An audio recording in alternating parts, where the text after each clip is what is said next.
అపోస్తల కార్యములు అనేటువంటి పుస్తకాన్ని వరుసగా ధ్యానిస్తూ ఉన్నాం. దేవుని చిత్తము వలన 10 అధ్యాయాలు ముగించాము. అపోస్తల కార్యములు 10వ అధ్యాయంలో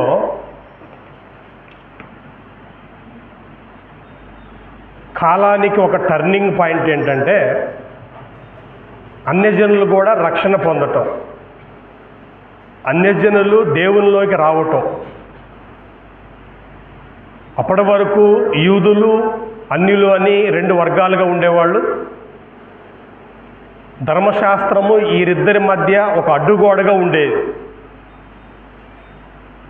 యేసుక్రీస్తు శిలువ మీద చనిపోవటం ద్వారా ఆ మధ్య గోడను పడగొట్టి ఇద్దరిని ఏకం చేశాడు. కానీ అప్పట్లో వారికి ఆ విషయం అర్థం అవ్వల.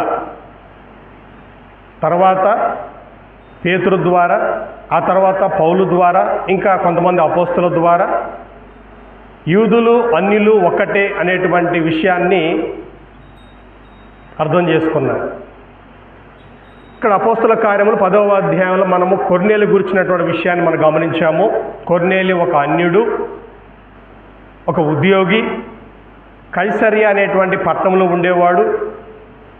అన్యుడైనప్పటికి కూడా దేవుడంటే భయపడి ఇంటి వారందరితో కూడా, తను ఒక్కడే మాత్రమే కాకుండా ఇంటి వారందరితో కూడా దేవుడంటే భయపడుతూ ఎల్లప్పుడూ దేవునికి ప్రార్థన చేస్తూ ప్రజలకు బహుధర్మం చేసేవాడంట. అలాంటి వ్యక్తి ఒకరోజు ప్రార్థన చేసుకుంటుంటే దేవుని యొక్క దూత కనపడి, నువ్వు ఎప్పేకు మనుషులను పంపి అక్కడ పేతురు ఉంటాడు, ఆయన పిలిపించుకో, నీవు నీ ఇంటి వాళ్ళు ఎలా రక్షణ పొందాలో, ఏ మాటలు అవసరమో ఆ మాటలు మీకు తెలియజేస్తాడు అని చెప్పినప్పుడు కొర్నేలి ఆలస్యం చేయకుండా 3 మనుషులను అక్కడికి పంపిస్తాడు. ఈలోపు పేతురుకి ఒక దర్శనం వస్తుంది. పేతురుకి గతంలో అలాంటి దర్శనం రాలేదు. ఏంటి ఆ దర్శనం అంటే, ఒక పెద్ద దుప్పటి వంటి ఒక పాత్ర ఆకాశంలో నుంచి వచ్చి దాంట్లో అన్ని రకాల జంతువులు, 4 కాళ్ళ జంతువులు, పక్షులు, పురుగులు ఉన్నాయి. ఈయనకి బాగా ఆకలేస్తూ ఉంది. ఆ పాత్ర వచ్చినప్పుడు ఒక స్వరం వినబడతా ఉంది, పేతురు నువ్వు లేచి వీటిని చంపుకొని తిను అనేటువంటి ఒక స్వరం వినపడింది. అందుకు పేతురు అంటున్నాడు, అయ్యో ప్రభువా, అవి నిషిద్ధమైనవి, అపవిత్రమైనవి, నేను ఎప్పుడు తినలేదు, నేను స్వచ్ఛమైన యూదుని, నేను ధర్మశాస్త్రం పాటించే వ్యక్తిని, నేను ఎప్పుడు అవి తినలేదు, నేను తినను అన్నాడు. దేవుడు పవిత్రం చేస్తే నువ్వెందుకు అపవిత్రం చేస్తావు? దేవుడు చెప్పాడు తిను అన్నా కానీ తినలేదు. 3 సార్లు ఇలా జరిగింది. ఆ దుప్పటి పైకి వెళ్ళిపోయింది. ఏంటి ఇది ఇలా వచ్చిందని చెప్పి ఆలోచించుకునే లోపు కొర్నేలి పంపించినటువంటి 3 మనుషులు వచ్చారు, ఎత్తుక్కుంటూ వచ్చారు. వాళ్ళ ఇంటి ముందు నిలబడ్డారు. అప్పుడు పరిశుద్ధాత్మ కూడా పేతురుకి చెప్పాడు, నువ్వు ఏమాత్రం భేదం చేయకుండా, సందేహపడకుండా వారితో ఎల్లు అని చెప్పినప్పుడు కొర్నేలి తనతో పాటు ఒక 6 మనుషుల్ని, ఆయన 3 పంపిస్తే ఈయన ఒక 6 ఎంట పెట్టుకున్నాడు. మొత్తం 7 కలిసి కైసరియా పట్టణానికి వచ్చారు. అక్కడికి రాగానే వాళ్ళు రెడీగా ఉన్నారు. కొర్నేలి తన బంధువులను, ముఖ్యస్థులను పిలిపించుకొని రెడీగా ఉన్నాడు. పేతురు అక్కడికి వెళ్ళి వాళ్ళని చూసి ఎందుకు పిలిపించారని అడిగినప్పుడు ఇలా వచ్చింది అని చెప్పినప్పుడు సరే మంచిదని చెప్పి వారికి దేవుని యొక్క వాక్యం బోధించినప్పుడు ఆ వినుచుండగానే పరిశుద్ధాత్మ అన్యజనుల మీద కూడా రావటం పేతురు తనతో పడినటువంటి యూదులు కూడా చూశారు. ఇక పేతురు చెప్పాడు, దేవుడు మనల్ని వాళ్ళని సమానంగా చూస్తున్నాడు, మనకిచ్చిన వరమే వాళ్ళకి ఇచ్చాడు, కాబట్టి వీళ్ళు కూడా బాప్తీసం పొందవచ్చు, మీరు బాప్తీసం పొందండి అని వారికి ఆజ్ఞాపించినప్పుడు వాళ్ళు బాప్తీసం పొందారు. తమ యొద్ద కొన్ని రోజులు ఉండమని వారు అతను వేడుకున్నారు. పేతురు అక్కడ కొన్ని రోజులు ఉండి తిరిగి ప్రయాణం అయిపోయి వెళ్ళిపోయాడు. అది 10వ అధ్యాయం యొక్క సారాంశం. ఇప్పుడు 11వ అధ్యాయం.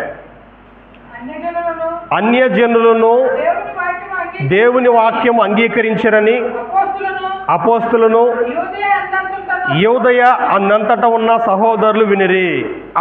అన్యజనులు దేవుని వాక్యం అంగీకరించిరి.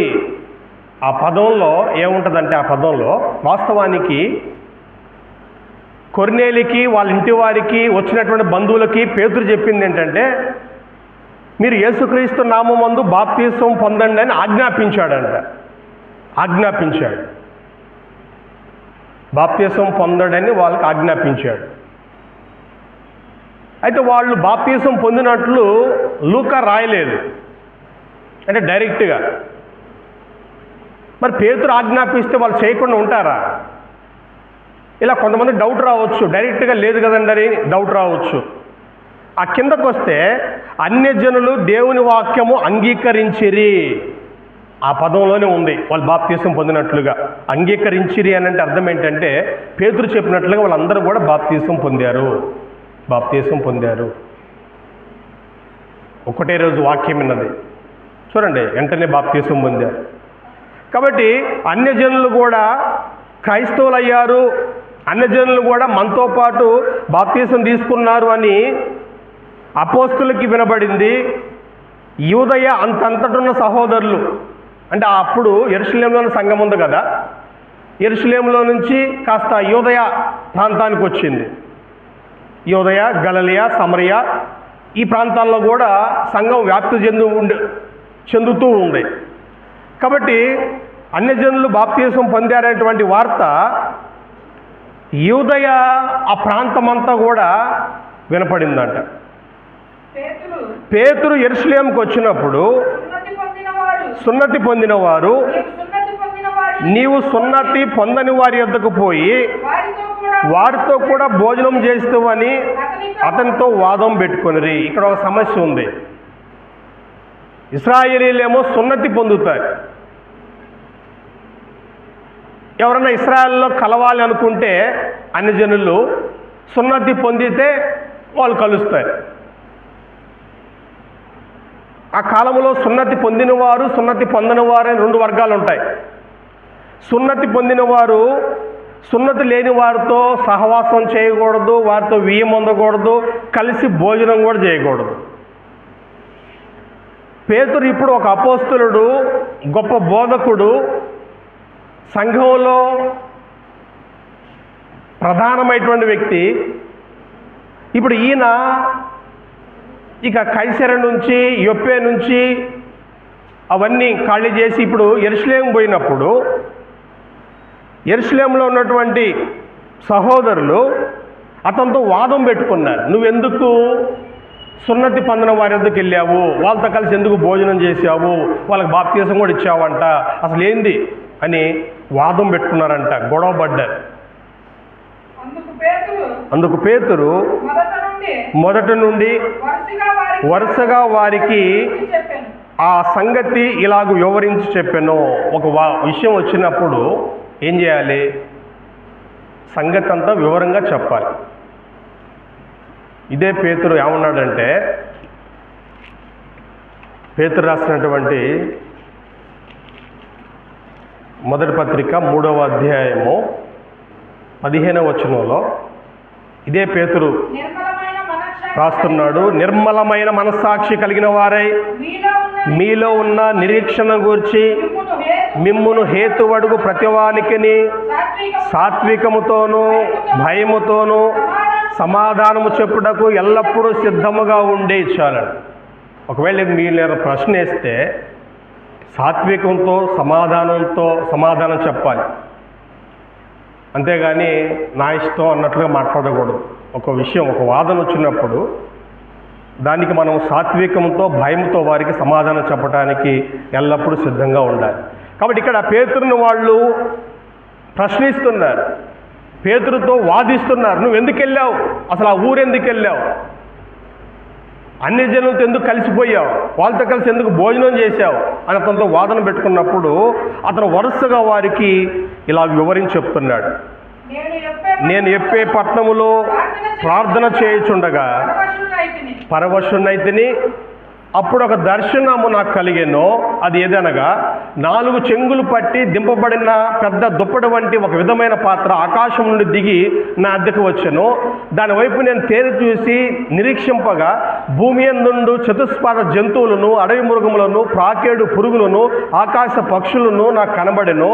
అప్పుడు పేతురు, నీవు లేచి చంపుకొని తినుమని ఒక శబ్దము నాతో చెప్పుట వింటిని.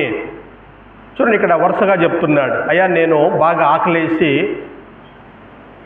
ప్రార్థన చేస్తూ ఉంటే నేను పరవశున్నైపోయాను, దేవుళ్ళు లీనమైపోయాను. అప్పుడు నాకు దర్శనం వచ్చింది. ఒక పాత్ర ఆకాశం నుంచి వచ్చి నా ఎదుట దించబడింది. నేను దగ్గరికి వెళ్ళి జాగ్రత్తగా చూసినప్పుడు దాంట్లో అన్ని రకాల 4 కాళ్ళ జంతువులు, పక్షులు, పురుగులు ఉన్నాయి. నాకు బాగా ఆకలేస్తుంది కదా, దేవుడు చెప్తున్నాడు నువ్వు వాటిని చంపుకొని తిను అని ఒక స్వరం వినపడింది నాకు. నేను వద్దన్నా, నేను ఎప్పుడు తినలేదు, నేను తినను అన్నాను. 3 సార్లు అలా జరిగింది. తర్వాత అది పైకి వెళ్ళిపోయింది.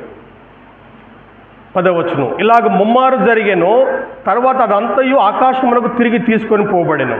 వెంటనే కైసరు నుండి నా అద్దెకు పంపబడిన 3 మనుషులు మేమున్న ఇంటి వద్ద నిలిచి ఉండిరి. అప్పుడు ఆత్మ, నీవు భేదమేమీ చేయక వారితో కూడా వెళ్ళమని నాకు సెలవిచ్చాను. ఈ 6 సహోదరులు నాతో కూడా వచ్చిరి. మేము కొర్నేలి ఇంట ప్రవేశించితిమి. అప్పుడు అతడు, నీవు ఎప్పేకు మనుషులను పంపి పేతురును మారుపేరు గల సీమోను పిలిపించుము. నీవును నీ ఇంటి వారును ఏ మాటల వలన రక్షణ పొందుదురో ఆ మాటలు అతడు నీతో చెప్పునని తన ఇంట నిలిచి తనతో చెప్పిన ఒక దేవదూతను చూచిన సంగతి మాకు తెలిపాను. నేను మాట్లాడిన ఆరంభించినప్పుడు పరిశుద్ధాత్మ మొదట మన మీదకి దిగిన ప్రకారం వారి మీదకి దిగను. అప్పుడు యోహాను నీళ్ళతో బాప్తీసం ఇచ్చాను, కానీ మీరు పరిశుద్ధాత్మలో బాప్తీసం పొందుదురని ప్రభువు చెప్పిన మాట నేను జ్ఞాపకం చేసుకుంటుని. కాబట్టి ప్రభు అని యేసుక్రీస్తును విశ్వాసం ఉంచిన మనకు అనుగ్రహించినట్లు దేవుడు వారికి కూడా సమాన వరం అనుగ్రహించి ఉండగా దేవుని అడ్డగించుటకు నేనే పాటి వాడిని చెప్పాను. వారి మాటలు విని మరేమీ అడ్డు చెప్పక, అట్లయితే అన్ని జనులకును దేవుడు జీవార్థమైన మారు మనసు దయచేసి ఉన్నాడని చెప్పుకొనుచు దేవుని మహింపరచురే. చూడండి, వరుసగా చెప్పాడు.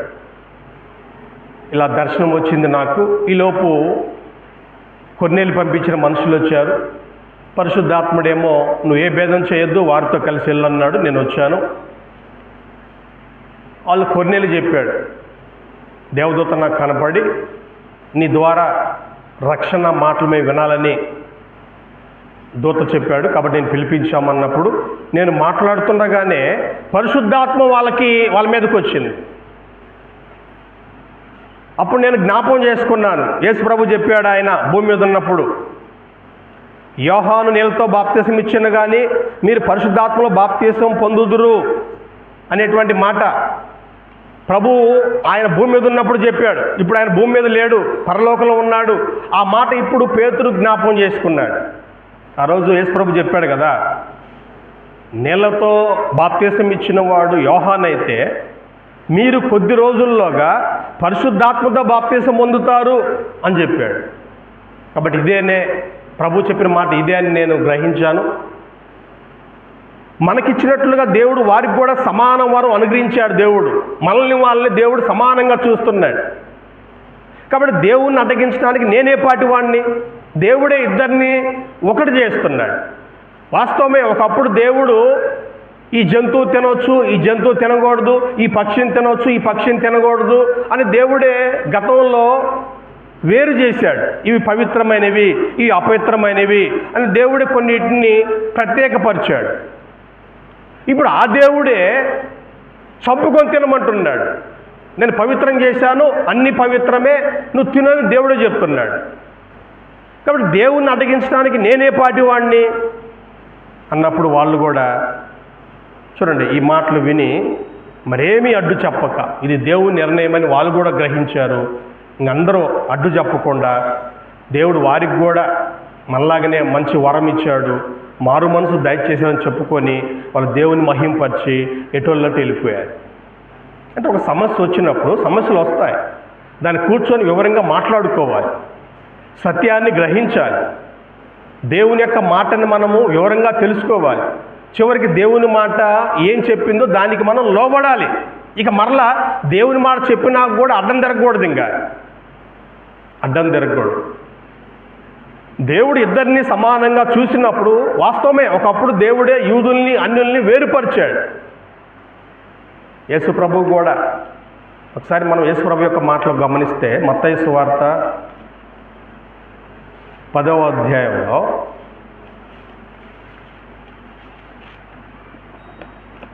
చూడండి, దేవుని మాటలే ఒకప్పుడు ఒక రకంగా ఉన్నాయి, ఇప్పుడు ఆ దేవుడే మార్చాడు.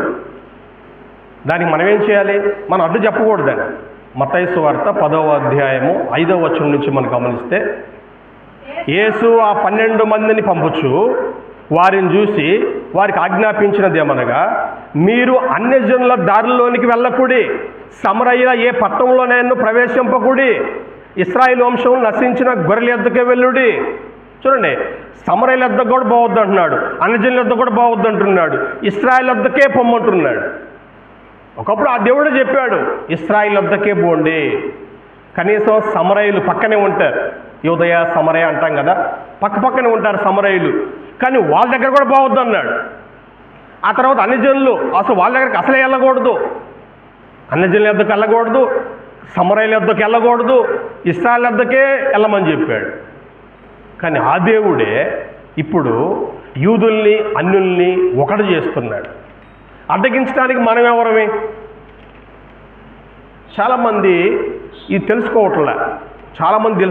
కానీ అప్పుడున్నటువంటి యూదులు పేతురు వరుసగా వివరంగా చెప్పినప్పుడు వాళ్ళు ఏం చేశారంటే అందరూ కూడా అంగీకరించి ఎటోళ్ళకి వెళ్ళిపోయారు, ఇంకేం అడ్డు చెప్పకుండా వెళ్ళిపోయారు. ఈరోజు చాలామంది ఒప్పుకోవట్లే. ఒకప్పుడే దేవుడు మేకల్ని గొర్రెల్ని బలి ఇవ్వమన్నాడు, ఇప్పుడు వద్దన్నాడు, ఆపేయాలి. ఒకప్పుడు దేవుడు చప్పట్లు కొట్టండి, సంగీతాలు వాయించండి, పండగలు చేయండి అని దేవుడే చెప్పాడు, ఇప్పుడు వద్దన్నాడు. కానీ మనల్ని ఒప్పుకోవట్లే. అప్పుడున్న ఇప్పుడు ఎందుకు లేకుండా ఉంటాయి? చూడండి, ఆ మార్పు తెలుసుకోవట్లే, అర్థం చెప్తున్నాయి. అవును, పాత నిబంధనలో చప్పట్లు కొట్టండి, సంగీతాలు వాయించండి, పండగలు చేయండి అని దేవుడే చెప్పాడు. ఇప్పుడు ఆ దేవుడే క్రొత్త నిబంధనలో వాటి ప్రస్తావన లేదు. చప్పట్లు కొట్టండి, సంగీతాలు వాయించినటువంటి పండగలు చేయండి, ఇలాంటి ప్రస్తావన లేదు. ఆత్మతో సత్యముతో ఆరాధించండి, ఆత్మతో పాడుదును మనసుతో పాడుదును. ఎవరు ఈ మార్పును తెలుసుకోవట్లే. మీకు చాలాసార్లు చెప్పాను, యేసుక్రీస్తు కానీ అపోస్తులు కానీ ఆదిమ సంఘము కానీ చప్పట్లు కొట్టినట్టు వాయిద్య సంగీతాలు ఉపయోగించినట్లు మనకి ఒక్క వాక్యం కూడా దొరకదు, ఆ ప్రస్తావనే దొరకదు. బైబిల్లోనే కాదు, మీరు చరిత్రలో కూడా చూడండి. చరిత్రలో 1వ శతాబ్దం యొక్క చరిత్ర మీరు తీసుకోండి, సంఘాల్లో వాయిద్యాలు ఉన్నట్లు మనకి ఒక్క ఆధారం కూడా దొరకదు. అయినా మనోళ్ళు ఎన్నరో చరిత్రను నమ్మరు, వాక్యాన్ని నమ్మరు, అడ్డం చెప్తుంటారు. దావీదు వాయించలేదా, పాత నిబంధనలు అది లేదా ఇది లేదని మాట్లాడుతుంటారు. ఒకప్పుడు దేవుడు వాయించమన్నాడు, ఇప్పుడు వద్దన్నాడు, ఇక ఆగిపోవాలంతే. ఆ మార్పును మనం అంగీకరించాలి. కాబట్టి ఇక్కడ ఈ మొదటి 18 వచనాల్లో ఆ మార్పుని మిగతా యూదులు కూడా తెలుసుకొని మరి ఏమీ అడ్డు చెప్పక అందరూ కూడా దేవుని మహింపరిచారు, ఎటోళ్ళకి వెళ్ళిపోయారు. 19వ వచనం నుంచి,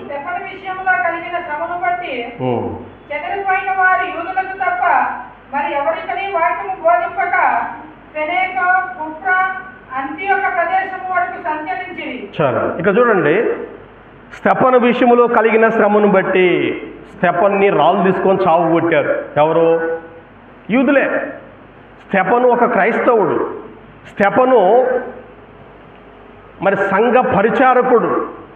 యెరూషలేములో సంఘం బాగా వర్ధిల్లుతున్నప్పుడు సాతానుడు ఒక బాణం వేశాడు, సంఘంలో చిచ్చు పెట్టాడు, 2 వర్గాలు చేయాలని చూశాడు. అప్పుడు అపోస్తలులు ఏం చేశారంటే 7 పరిచారకులుగా ఎంచుకున్నారు. ఆ 7 స్తెఫను అనేటువంటి వ్యక్తి మొట్టమొదటి వ్యక్తి స్తెఫను. ఆ స్తెఫన్ని కొంతమంది యూదులు రాళ్ళు తీసుకొని చావు కొట్టారు. అంతతో ఆగారా? సంఘానికి గొప్ప హింస కలుగు చేశారు. అప్పుడు యెరూషలేములోని సంఘము చెదిరిపోయింది. పక్కన ఉన్నటువంటి యూదయ సమరయ దేశాలకు వాళ్ళు చెదిరిపోయారు. కాబట్టి అలా చెదిరిపోయినటువంటి క్రైస్తవులు యూదులకు తప్ప మరి ఎవరికీ వాక్యం బోధింపక, చూడండి, యూదులే చంపుతుంటే వాక్యం చెప్పొద్దని అలాంటి యూదులకే వీళ్ళు వాక్యం చెప్పుకుంటూ వెళ్తారు. యూదులు తప్ప ఇంకెవరికి వాక్యం చెప్పట్లేదంట.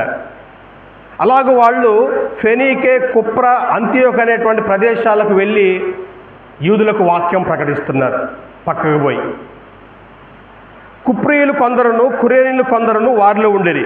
వీరు అంతియోకుకు వచ్చి గ్రీస్ దేశపు వారితో మాట్లాడుచు ప్రభువుని యేసును గురించిన సువార్త ప్రకటించిరి. అంతియోక పట్టణానికి వచ్చారు.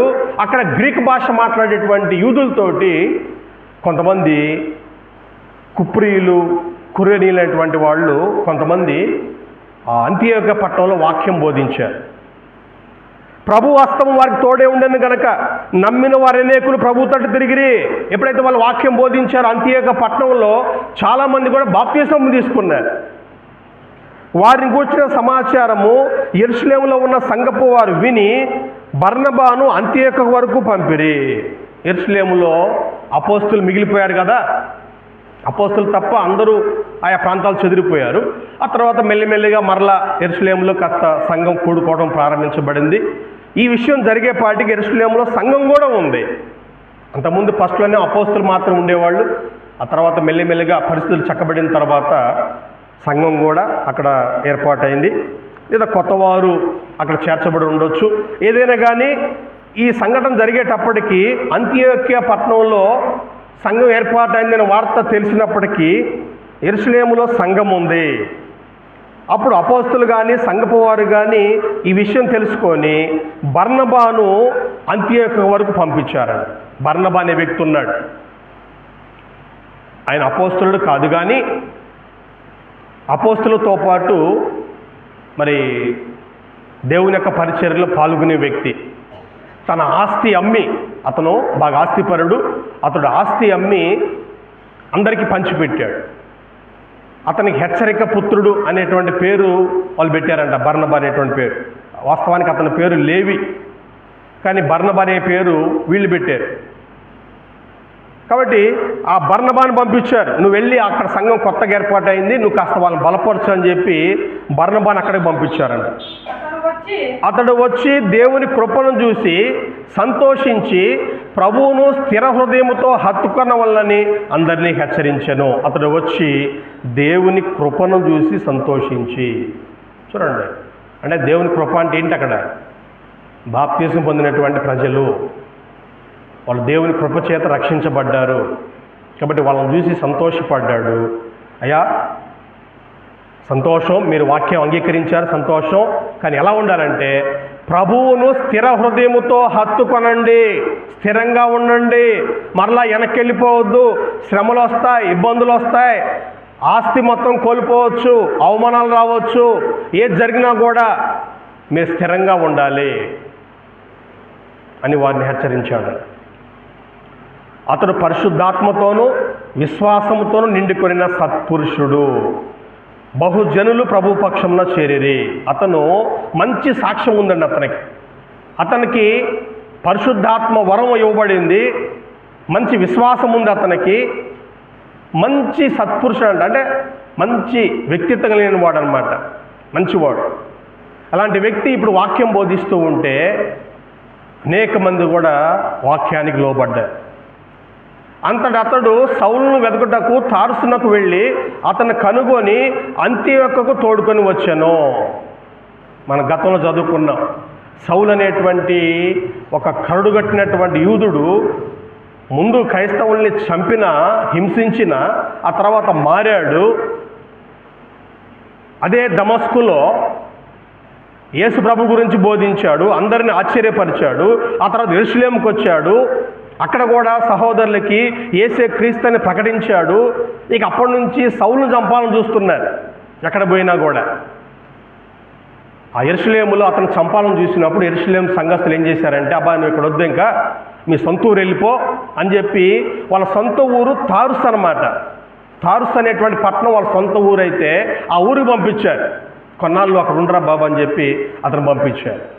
ఇప్పుడు బర్నబా అనేటువంటి ఈ వ్యక్తి ఏం చేశాడంటే తార్సు దాకా వెళ్ళి సౌలును కనుక్కొని అతను పట్టుకొచ్చాడు. మనిద్దరం కలిసి అంత్యోక పట్టణంలో వాక్యం చెబుదాం అని చెప్పి అతను తీసుకొచ్చాడు. వారు కలిసి 1 సంవత్సరం అంతా సంఘములో ఉండి బహుజనులకు వాక్యమును బోధించిరి. మొట్టమొదట అంత్యోకలో శిష్యులు క్రైస్తవులు అనబడిరి. వాళ్ళిద్దరు కలిసి, పౌలు బర్నబాలు కలిసి అంత్యోక పట్టణంలో 1 సంవత్సరం ఉండి, ఇద్దరు కలిసి సంవత్సరం పనిచేశారు. బహుజనులకు వాక్యం బోధించారు. అనేక మంది సంఘంతో చేర్చబడ్డారు. క్రైస్తవులు అనేటువంటి పేరు మొట్టమొదట అక్కడ ఉద్భవించింది. అప్పటిదాకా క్రైస్తవులు ఏమనే వాళ్ళంటే యేసు శిష్యులు లేదా శిష్యులు అనేవాళ్ళు. శిష్యులు అనే పదం ఉపయోగించారు అప్పటిదాకా కూడా.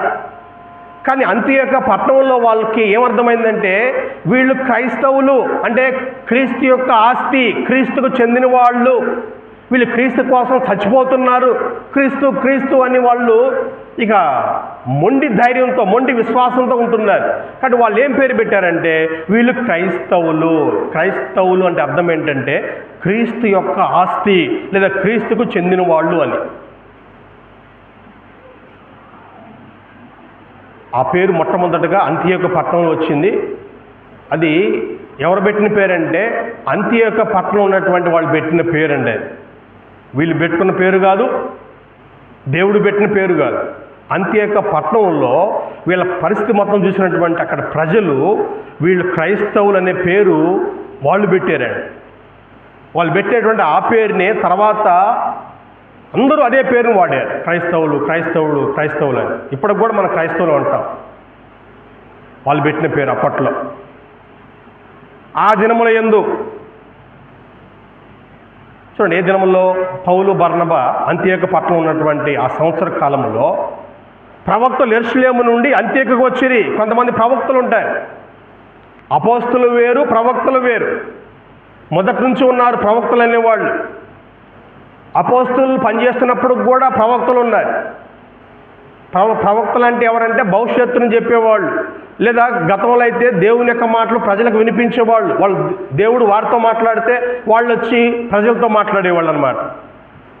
ఆ దినముల యందు ప్రవక్తలు యెరూషలేము నుండి అంత్యోకకు వచ్చిరి. వారిలో అగబు అని ఒకడు నిలవబడి భూలోకమన్నంతటా గొప్ప కరువు రాబోచున్నదని ఆత్మ ద్వారా సూచించెను. ప్రపంచం మొత్తం కరువు రాబోతుందని అగబు అనేటువంటి ప్రవక్త తెలియజేశాడంట, ముందుగా తెలియజేశాడు. అప్పటికి రాలేదు, భవిష్యత్తులో రాబోతుంది అని ఆయన ప్రకటించాడు. అది క్లౌదియా చక్రవర్తి కాలముందు సంభవించెను. తర్వాత ఆయన చెప్పిన తర్వాత క్లౌదియా చక్రవర్తి, రోమా చక్రవర్తి కాలంలో అది సంభవించింది. అప్పుడు శిష్యులలో ప్రతివాడును తన శక్తి కొలది యూదయలో కాపురం ఉన్న సహోదరులకు సహాయం పంపుటకు నిశ్చయించుకొనెను. అలాగను చేసి బర్నబా సౌలు వారి చేత పెద్దల యొద్దకు దాన్ని పంపిరి. అంత్యోకలో ఉన్నటువంటి ప్రజలు మరి యూదయ ప్రాంతంలో అంటే యెరూషలేము ఉన్నటువంటి ఆ ప్రాంతంలో సంఘం ఉంది కదా, మరి వాళ్ళకి బాధలు ఉన్నాయి, కష్టాలు పడుతున్నారు ఈ కరువులు అని చెప్పి వీళ్ళు సహాయం పంపించారంట బర్నబా సౌలు చేత. భూలోకం మొత్తం వచ్చిందండి కరువు. అంటే వీళ్ళకి కూడా కరువు ఉందిగా. అయినా కానీ వాళ్ళు ఏం చేశారంటే తమకున్న దాంట్లో కొంత యూదయ ప్రాంతానికి వాళ్ళు సహాయం పంపించారు. ఇక్కడ యూదయ ప్రాంతం అంటే ఎలా ఉంటుందంటే ఆ ప్రాంతం జనాభాతో కిక్కిరిసిపోద్ది. అక్కడ యెరూషలేము ఆ ప్రాంతంలో జనాభా చాలామంది ఉన్నారు. అది వరకు వాళ్ళు ప్రపంచంలో నలుమూలలా చెందినటువంటి యూదులు పండగకు వచ్చారు, పెంతెకోస్తు పండగకు వచ్చారు కదా, వాళ్ళు ఇంక తిరిగి వెళ్ళలా. వాళ్ళలో చాలామంది ఇక్కడే స్థిరపడిపోయారు. ఇక్కడ వాళ్ళకి సొంత ఇల్లు లేదు, పొలాలు లేవు. అందుకే బర్నబా లాంటి వాళ్ళు వాళ్ళ ఆస్తులు అమ్మి వాళ్ళకి సహాయం చేశారు. కాబట్టి ఆ ప్రాంతంలో కరువు అనేటువంటిది భయంకరంగా ఉంది. వీళ్ళకంటే వాళ్ళకి ఎక్కువగా ఉంది. ఇప్పుడు అంత్యోక పట్టణం అంటే వీళ్ళ సొంత ఊరు, అందరికీ సొంత ఇల్లు ఉంటాయి, పొలాలు ఉంటాయి. కరువు వచ్చినా తట్టుకుంటారు. అసలే ఇల్లు లేదు, ఉద్యోగం లేదు అనుకుంటే కరువు వస్తే ఇంకెలా ఉంటుంది. కాబట్టి అంత్యోక పట్టణస్తులు ఏం చేశారంటే సంఘస్థులు కొంత సహాయాన్ని యూదయ ప్రాంతానికి పంపించారు. అంటే మనం ఏం చేయాలి, అక్కర్లో ఉన్న వారికి సహాయం చేయాలి, రేపు వాళ్ళు వీళ్ళకి సహాయం చేస్తారు, అలాగూ ఇచ్చిపుచ్చుకోవాలి.